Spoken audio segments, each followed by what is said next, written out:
हो. रात्री 12:30-1 वाजता या ठिकाणी खूप मोठी घटना घडली। घटना घडत असताना त्या ठिकाणी खूप मोठा आवाज झाला आणि आवाज झाल्यानंतर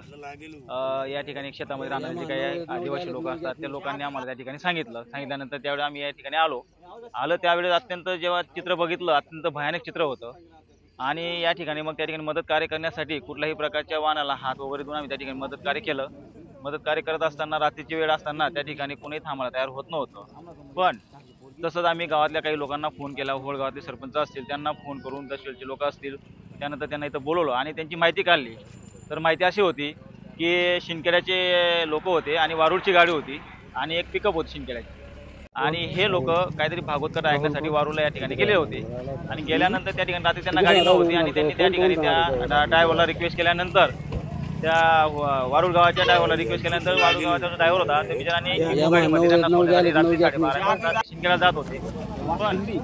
पिकअपवाला त्या ठिकाणी शिंदखेड्याकडे येत होता पण तो अत्यंत मद्यप्राशन केलेलं होतं त्याने अत्यंत